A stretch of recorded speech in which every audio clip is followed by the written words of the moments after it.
Ice Poseidon was one of the first streamers to turn real life into content. He shaped the IRL category by pushing the boundaries of what could be broadcast live. His rise was fast, his fall was public, and both were driven by the same force, his audience. But now, he's back in the spotlight. Ice is running his most ambitious project yet, Last Man Standing, a real-life prison game where 20 contestants compete for $50,000. This video isn't just about scandals. It's about a man who still believes the show must go on. Want to dig deeper? Head to SLOTSTREAMERS.BIO for exclusive bios, massive wins, and all the drama.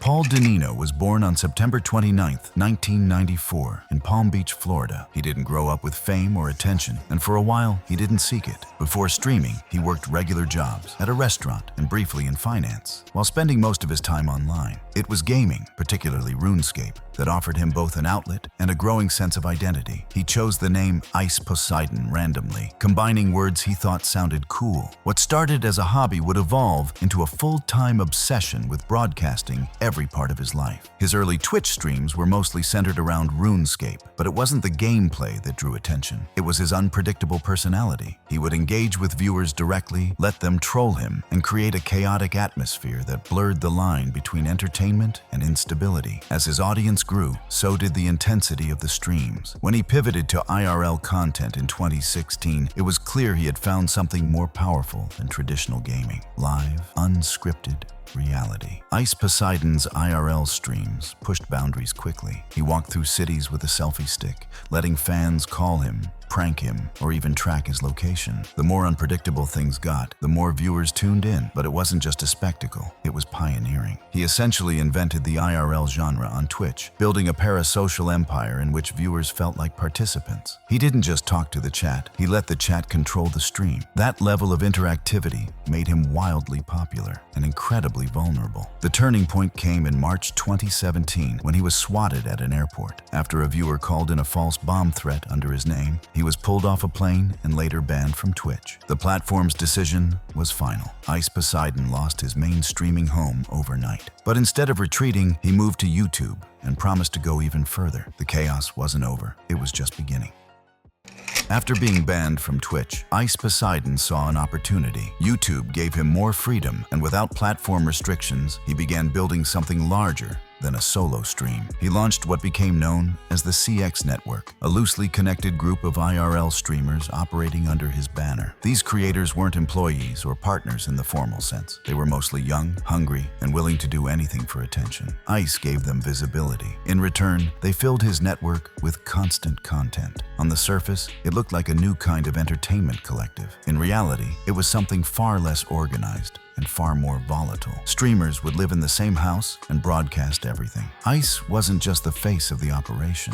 He was its unspoken leader, constantly involved in the drama while trying to act above it. Viewers loved it. It was reality TV without a script, a kind of digital anarchy fueled by donations and live reactions. But the same elements that made CX addictive also made it unsustainable. The environment was chaotic, often toxic, and increasingly hard to manage. Ice tried to moderate things, but it was too late. The community had grown used to conflict, and any attempt to regulate it was seen as censorship. Ice was no longer just a streamer. He had become the manager of an unstable entertainment cult. At the height of the CX network's chaos, he admitted to suffering from paranoia, believing his food might be poisoned or that streamers around him were secretly plotting against him. These moments weren't performative. They reflected the mental toll of living constantly on camera and feeding an audience that thrived on disorder. The CX network began to fall apart in 2019. Streamers left, scandals piled up, and audiences grew tired of the recycled drama. Behind the scenes, Ice struggled with burnout, paranoia, and a loss of direction. What started as a power move, his own platform, his own people,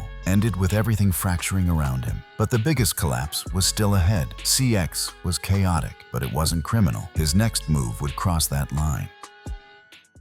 In 2021, Ice Poseidon entered crypto space. Like many other online influencers, he saw the rise of decentralized tokens as an opportunity to monetize his audience under the guise of innovation. He launched a cryptocurrency called CX Coin, branding it as a way to support streamers. The pitch was vague. I'm the founder of CX Coin. My name's Paul Danino, otherwise known as Ice Poseidon.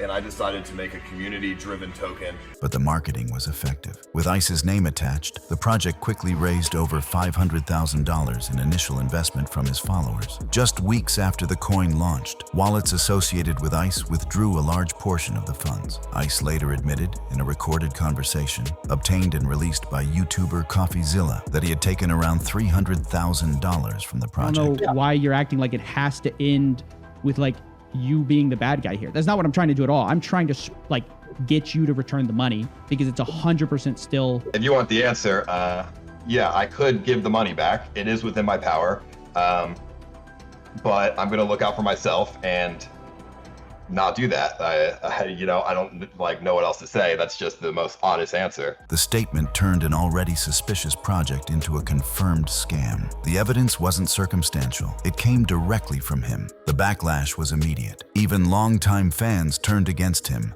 citing betrayal and greed. The damage to his reputation was deeper than anything that came before. Ice Poseidon tried to contain the fallout by promising partial refunds. He returned about $40,000, a fraction of what he had taken, but it wasn't enough. The man who once defined IRL streaming had become a cautionary tale, not because he failed, but because he knowingly cashed out on the people who built him. In June 2023, Danino's taste for boundary-pushing IRL content led to his arrest in Bangkok after he live-streamed an explicit lap dance for his girlfriend in a hotel restaurant. Thai police charged him with distribution of obscene content, a felony that carries a sentence of up to 5 years in prison. He spent a short spell in a crowded jail, posted roughly $12,000 bail, and was barred from leaving the country while awaiting a court date. 2 months later, a Thai judge dropped the case, letting him fly home, but the episode reinforced a pattern. Ice invites legal peril for the sake of spectacle and then escapes with minimal consequences, further eroding whatever trust remained among viewers and sponsors.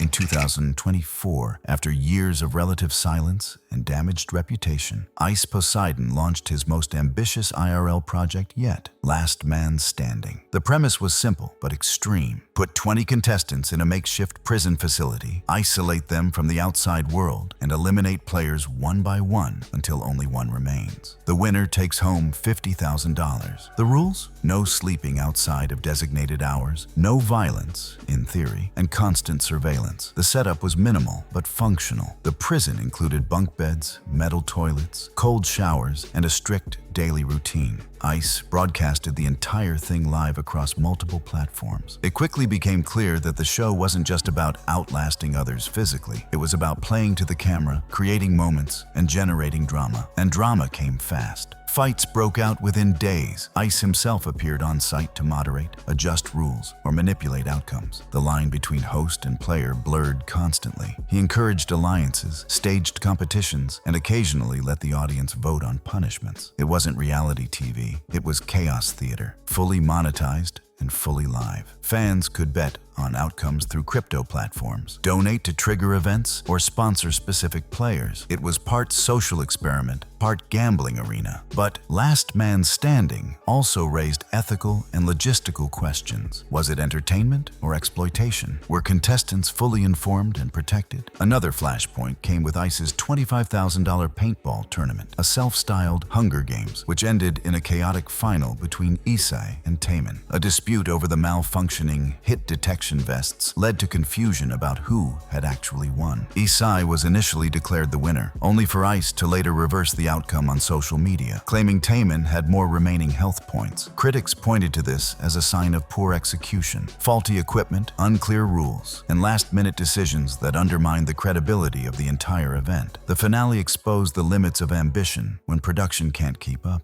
It felt like a spectacle running on instinct rather than structure, high stakes, but ultimately directionless.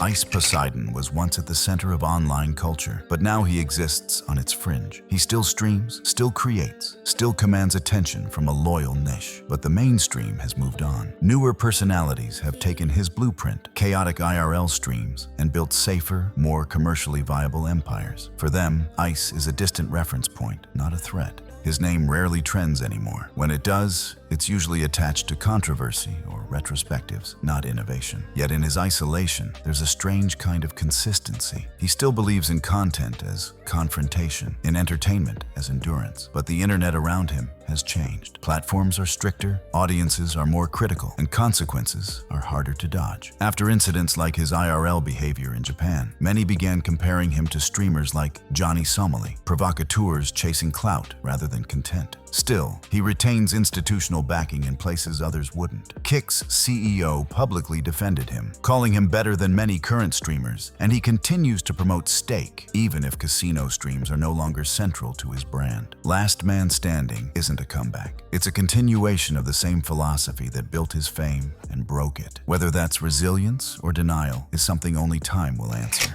And if you're curious about the stories behind other streamers, head to SLOTSTREAMERS.BIO for deeper profiles and the drama that keeps viewers coming back.